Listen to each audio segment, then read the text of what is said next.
हरियाणा की हर अपडेट के लिए बेल आइकन दबाएं और सब्सक्राइब करें STV हरियाणा न्यूज। जारी है। माननीय गृह मंत्री जी ने गृह मंत्रालय के अधिकारियों के साथ समीक्षा बैठक की। उन्होंने इस बात पर जोर दिया कि हमारी कोरोना के साथ अभी भी लड़ाई जारी है, इसलिए लॉकडाउन मेजर्स के साथ समय समय पर दिए गए दिशा निर्देशों का निष्ठापूर्वक पालन किया जाना चाहिए। ऐसे क्षेत्र जो हॉटस्पॉट्स, क्लस्टर्स, कंटेनमेंट जोन्स में नहीं आते हैं और जिनमें कई गतिविधियों की अनुमति दी जा रही है, वहां सावधानी बरतना है और यह सुनिश्चित करना आवश्यक है कि छूट वास्तविक परिस्थितियों का सही से आंकलन करके ही दी जाए। ग्रामीण क्षेत्रों में कई आर्थिक गतिविधियों की अनुमति दी गई है, इसलिए जिला अधिकारियों को उद्योग समूहों के साथ सहयोग से राज्य के भीतर ही मजदूरों को उनके कार्यस्थल पर स्थानांतरित करने की व्यवस्था करनी चाहिए। इससे न केवल आर्थिक गतिविधियों को गति मिलेगी, बल्कि मजदूरों को रोजगार के अवसर भी मिलने लगेंगे। इसी प्रकार बड़ी औद्योगिक इकाइयों और औद्योगिक परिसरों के संचालन पर उन्हें विशेष ध्यान देना चाहिए। खासकर ऐसी इकाइयों के संचालन पर ध्यान देना चाहिए जहां मजदूरों को परिसर में ही रखने की व्यवस्था हो। इससे आर्थिक गतिविधियों को गति मिलेगी और मजदूरों को लाभकारी रोजगार प्रदान करने में भी मदद मिलेगी। उद्योगों के साथ कृषि और मनरेगा गतिविधियों के माध्यम से भी मजदूरों को रोजगार देने की संभावनाओं पर कार्य करना होगा। यह भी सुनिश्चित किया जाना चाहिए कि जो हमारे राष्ट्रीय दिशा निर्देश हैं, उनके अनुपालन की निगरानी के लिए ग्रामीण क्षेत्रों में पर्याप्त गश्त की जाए। जिलाधिकारी निगरानी के लिए पुलिस, पंचायत अधिकारियों का, राजस्व अधिकारियों इत्यादि का सहयोग ले सकते हैं। इसी प्रकार वे मजदूर जो राहत शिविरों में रह रहे हैं, उनके लिए उपलब्ध सुविधाओं का, जैसे भोजन की गुणवत्ता आदि पर अधिक ध्यान देना चाहिए। यद्यपि स्थिति चुनौतीपूर्ण है, लेकिन इस प्रकार के मुद्दों को संबोधित किया जा सकता है। राज्यों को यह भी सुनिश्चित करना जरूरी है कि अब जब मेडिकल टीमों के माध्यम से सामुदायिक परीक्षण यानी कि कम्युनिटी टेस्टिंग की जा रही है, तो मेडिकल टीमों को पर्याप्त सुरक्षा देनी चाहिए। इसी प्रकार यदि सामुदायिक परीक्षण के लिए जाने से पहले समुदाय के जिम्मेदार नेताओं को शामिल करके शांति समितियों को सक्रिय किया जाए, तो काम सुचारू रूप से किया जा सकता है। इसी प्रकार के प्रयास से कोविड-19 के परीक्षण, उपचार और अन्य संबंधित पहलुओं के बारे में जो लोगों को जागरूक बनाकर उनमें फैली भ्रांतियों को दूर करना है, उसमें हमें मदद मिलेगी। माननीय गृह मंत्री जी के निर्देशानुसार गृह मंत्रालय ने प्रवासी मजदूरों की राज्य के भीतर आवाजाही के लिए एक SOP आज जारी किया है, जिससे कि वो जो अनुमति प्राप्त आर्थिक गतिविधियां हैं, उसमें रोजगार के लिए सुचारू रूप से जा सके। इस आवाजाही में सोशल डिस्टेंसिंग इत्यादि का सख्ती से पालन किया जाना है।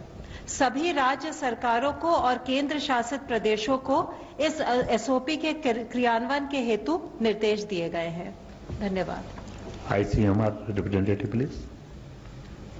हमने अब तक 3,86,791 टेस्ट किए हैं, 3,86,791। उनमें से कल के दिन में 37,173 यानी 37,173 टेस्ट हुए। उन टेस्टों में से 29,287 टेस्ट, अभी लैब की संख्या हर रोज तो बढ़ती जा रही है, 194 लैब्स ICMR नेटवर्क में हैं, उनमें हुए। 7,886 ये प्राइवेट सेक्टर में कल काफी ज्यादा टेस्टिंग में इम्प्रूवमेंट हुआ है, 82 लैब्स में हुआ है। Health ministry representative please. अब तक 2,231 people they have been cured, and which takes our percentage of people who are cured is to 14.19%. कल से टोटल अब तक 1334 केसेस नए आए हैं और टोटल कंफर्म केसेस की संख्या 15,712 है। लास्ट 24 आवर्स में 27 नई डेथ्स रिपोर्ट हुई हैं, which takes our total death toll to 507 deaths so far. जैसे कि मैंने आपको कल भी बताया था, माहे इन पुडुचेरी और कोडगु इन कर्नाटका में पिछले 28 दिनों से कोई केस नहीं आया है। इसके साथ ही अगर आज का डेटा देखें तो 54 ऐसे एडिशनल डिस्ट्रिक्ट्स हैं beside the 2 above districts in 23 states and union territories जहां पिछले 14 दिनों से कोई केस नहीं आया है। इसमें 10 नए डिस्ट्रिक्ट्स इंक्लूड हुए हैं। वह डिस्ट्रिक्ट्स है गया और सारण इन बिहार, बरेली इन उत्तर प्रदेश, फतेहगढ़ साहिब रूपनगर पंजाब से, भिवानी, हिसार, फतेहाबाद हरियाणा में, कचार और लखीमपुर असम से हैं। मैं आप लोगों से फिर यही रिक्वेस्ट करना चाहूँगा कि हमारा एफर्ट होना चाहिए कि इन डिस्ट्रिक्ट्स में फर्दर केसेस न आए और वो कंटिन्यू विजिल हमारी बनी रहे। इसके साथ ही वैक्सीन और ड्रग टेस्टिंग से संबंधित साइंस के फ्रंटियर्स पर काम करने के लिए आज एक हाई लेवल टास्क फोर्स का गठन किया गया है। इसके को चेयर मेंबर नीति आयोग और principal scientific adviser to government हैं। इसके अलावा इसमें AYUSH, ICMR, department of science and technology, biotechnology, CSIR, DRDO, director general of health services और ड्रग कंट्रोलर भी इसके मेंबर्स हैं। इस टास्क फोर्स का मुख्य उद्देश्य अकेडमिया, इंडस्ट्री और जो इंटरनेशनल एफर्ट्स हो रहे हैं उनको इनेबल करना, उनको फर्दर स्पीड अप करना है। इसके तहत डिपार्टमेंट ऑफ बायोटेक्नोलॉजी को एक सेंट्रल कोऑर्डिनेशन एजेंसी बनाया गया है वैक्सीन डेवलपमेंट के लिए, जिसका मेजर एफर्ट्स होगा to identify pathways for vaccine development, जिसके तहत फर्दर हम एफर्ट्स करेंगे कि एक डायनेमिक लिस्ट बनाई जाए नेशनल और इंटरनेशनल एफर्ट्स के लिए जो वैक्सीन डेवलपमेंट पर काम कर रहे हैं, उनकी प्रोग्रेस को मॉनिटर किया जाए और साथ में गवर्नमेंट लेवल पर रिक्वायर्ड फैसिलिटेशन प्रोवाइड किया जाए। साथ ही इस टास्क फोर्स के तहत clinical cohorts which will be focusing on long-term follow-up of people for having better understanding of disease and its management, उस पर भी काम होगा।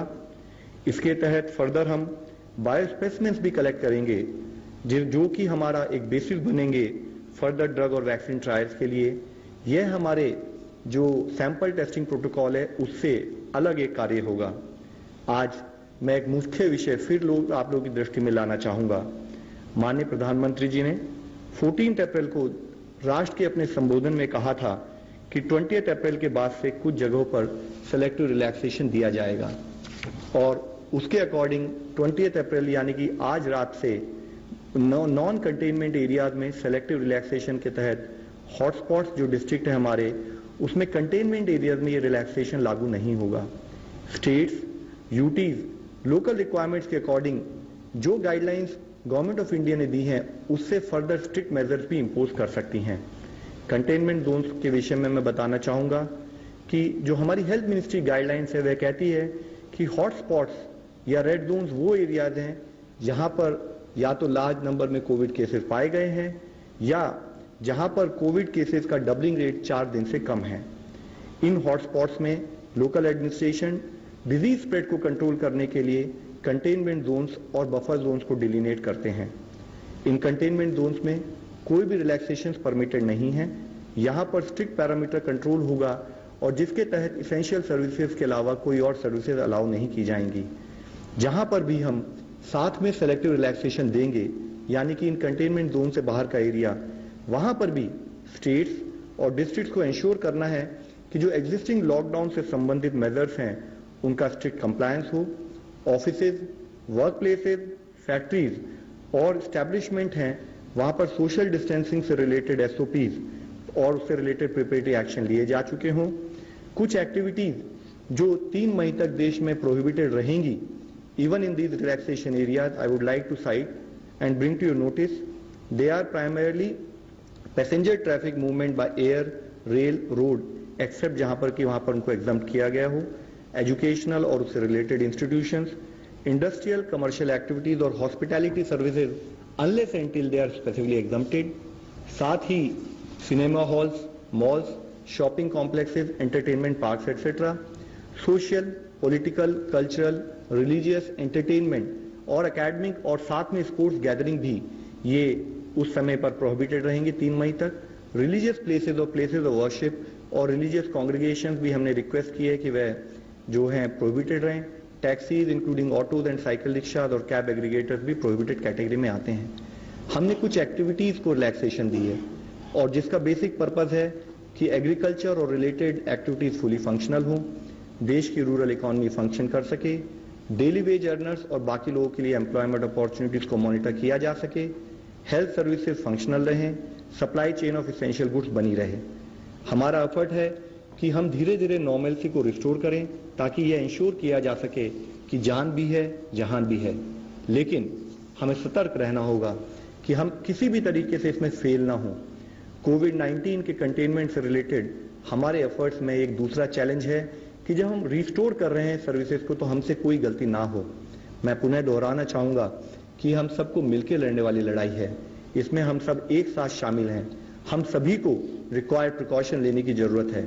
इसके लिए सोशल डिस्टेंसिंग का हर तरह से पालन हो। जहां रिलैक्सेशन दिया गया है वहां 100% ये एफर्ट होना है कि वो सिचुएशन को मेंटेन रखें, केसेस को बढ़ने ना दें।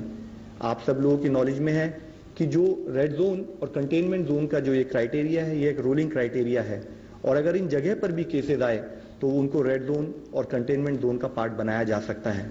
जो कंटेनमेंट जोन्स हैं वहां पर स्ट्रिक्ट लॉकडाउन मेजर जो हम इंप्लीमेंट करेंगे उनके द्वारा हम एक्सपेक्ट करते हैं कि सबके कॉपरेशन से नॉर्मल से रिस्टोर की जा सकती है। रिलैक्सेशन एरियाज जैसे मैंने पहले भी आपको बताया है वहां पर भी सोशल डिस्टेंसिंग के सभी एसओपीज का पालन करना चाहिए, इंश्योर करना चाहिए कि हम रिक्वायर्ड एसओपीज को फॉलो करें। साथ ही एक तरफ जब हम सोशल डिस्टेंसिंग लॉकडाउन की बात कर रहे हैं, दूसरी तरफ हॉस्पिटल इंफ्रास्ट्रक्चर क्रिएशन पर भी हमारा उतना ही एफर्ट है, जिसके तहत अब देश में डेडिकेटेड हॉस्पिटल 755 बनाए जा चुके हैं, डेडिकेटेड हेल्थ केयर सेंटर 1389 बनाए जा चुके हैं, which takes to the total dedicated facilities where severe or critical patients can be treated to 2144। इसी संबंध में किए एफर्ट्स के तहत मैं आप लोगों की दृष्टि में लाना चाहूंगा कि कैसे कर्नाटका में विक्टोरिया हॉस्पिटल को एक डेडिकेटेड हॉस्पिटल के रूप में कन्वर्ट किया गया है।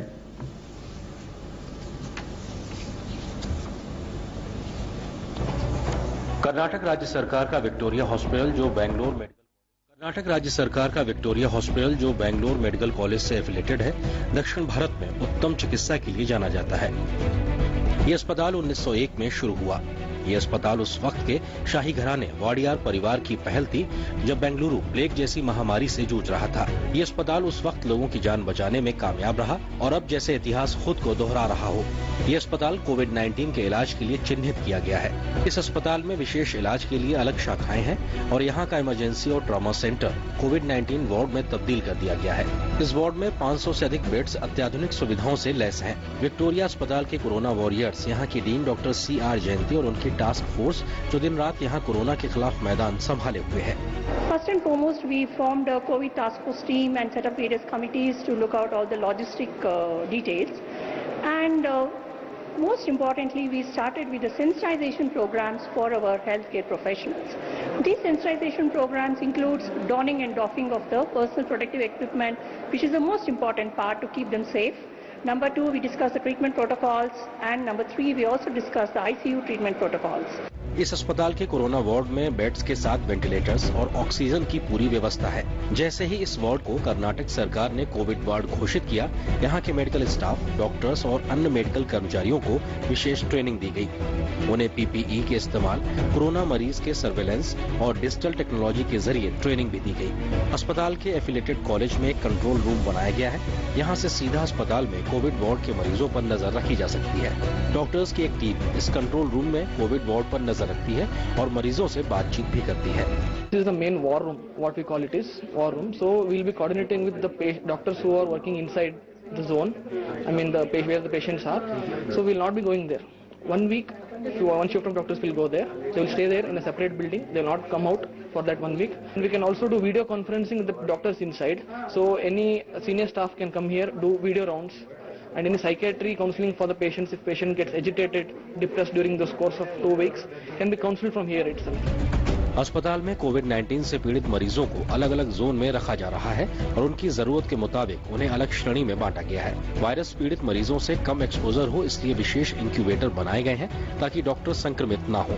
इसके अलावा इन वार्ड्स में रोबोटिक टेक्नोलॉजी के इस्तेमाल से मरीज को दवा और खाना पहुंचाने की तैयारी हो रही है। अस्पताल में मौजूद लैब भी पूरी तरीके से अत्याधुनिक सुविधाओं से तैयार की गई है। हालांकि बेंगलुरु हॉटस्पॉट घोषित होने के चलते इस अस्पताल में शहर के अलग अलग हिस्सों से आए मरीज यहाँ इलाज करवा रहे हैं, लेकिन विक्टोरिया अस्पताल राज्य के दूसरे जिलों को भी मेडिकल सपोर्ट उपलब्ध करा रहा है। ऐसे में विक्टोरिया अस्पताल देश भर में कोविड-19 के खिलाफ चल रहे युद्ध में अपना योगदान दर्ज कर कई जिंदगियां बचाने के प्रयास में एक अहम भूमिका निभा रहा है। मास्क और फेस कवर का यूज एक बैरियर के रूप में काम करेगा, पर्टिकुलरली जहां डेंसिटी पॉपुलेशन ज़्यादा है और साथ में जब हम लोगों से इंटरेक्ट करते हैं। यह बैरियर हमें एक एडिशनल प्रोटेक्शन देता है। इससे रिलेटेड गाइडलाइंस बोथ मास्क और फेस कवर के लिए ऑलरेडी इशू की जा चुकी हैं। गृह मंत्रालय की जो डायरेक्शन है उसमें भी कहा गया है कि wearing of face cover is compulsory in all public and work places. इस संबंध में माननीय प्रधानमंत्री जी और उनकी अपील के तहत हमारे देश के क्रिकेटर की एक अपील भी मैं आप लोगों की दृष्टि में लाना चाहूंगा।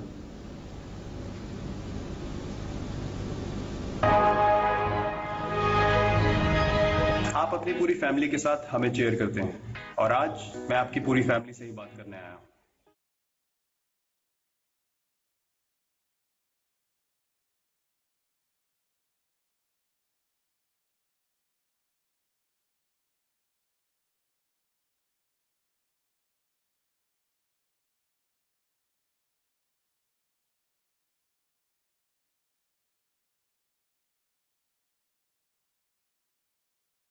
कोरोना वायरस के खिलाफ बनानी है एक मास्क फोर्स।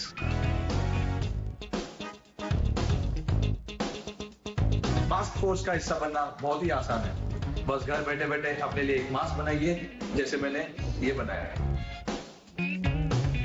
फौजी आपका मास्क कहाँ है? ये देख, मैंने ये बनाया है। ये है मेरा मास्क। और घर के बाहर इस मास्क को हमेशा पहनना है। ये मैंने बनाया है। ये किसी भी साफ कॉटन के कपड़े से बनाया जा सकता है और डिजाइन भी जो आपको पसंद हो, है ना बढ़िया? बहुत चंगा है। कम ऑन इंडिया, मास्क बनाओ और मास्क फोर्स का हिस्सा बन जाओ। और हाँ, याद रहे, साथ ही 20 सेकंड तक हाथ भी धोने हैं और सामाजिक दूरी भी बनाए रखनी है। ये है मेरा मास्क।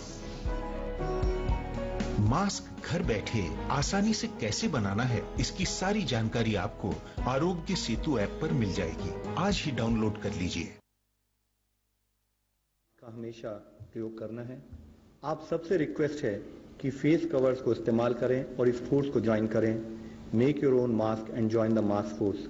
आज जरूरत है कि हम सब लोगों को एफर्ट्स करने हैं कि जो भी हमारे जिले रेड जोन के अंदर आते हैं उनको नेक्स्ट 14 दिन तक वहाँ केसेस ना आए। एफर्ट्स ऐसे हों कि उसको हम ऑरेंज जोन में कन्वर्ट करें और नेक्स्ट 28 दिन तक वहाँ कोई केस ना आए और उसके तहत हम उसको ग्रीन जोन में कन्वर्ट करें। इस एफर्ट में हम सब लोगों को मिलकर काम करना है। धन्यवाद। Question for ICMR from online questions. Scientists at Oxford University have claimed that ChAdOx1 vaccine can work against the coronavirus. What is ICMR take on this?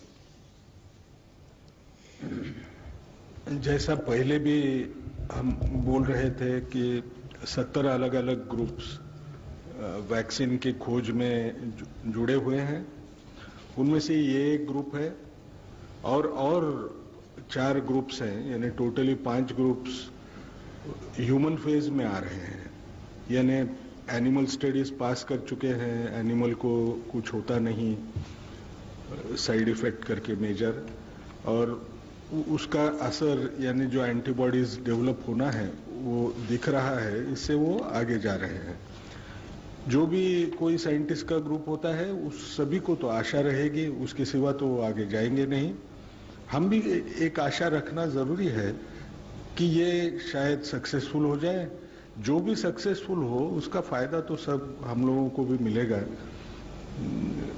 जैसे ये आगे जाएगी ट्रायल, ये अप्रैल महीने में शुरू हो रही है। 6 महीने के अंदर इनका 500 का रिक्रूटमेंट होने का अंदाज है और उसके रिजल्ट्स आएंगे। शायद उससे पहले ही रिजल्ट्स लाने की इंटरिम एनालिसिस में ज़्यादा अंदाज आएगा, फिर उसको देखा जाएगा। Mister Pranay Upadhyay, ABP news.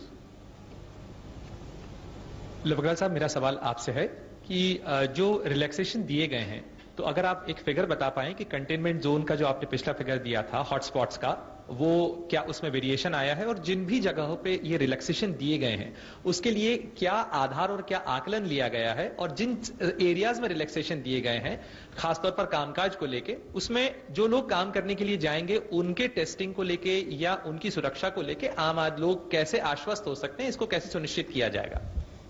Sir, जैसे कि इससे पहले भी हम लोगों ने डिस्कस किया है, हमारा criteria for identification of red hotspots या रेड जोन डिस्ट्रिक्ट ये है कि जहां पर केसेस अधिक संख्या में हैं या जहां पर डबलिंग रेट 4 दिन से कम है। इसके तहत हमने स्टेट्स को ऑलरेडी आदेश दिए हैं।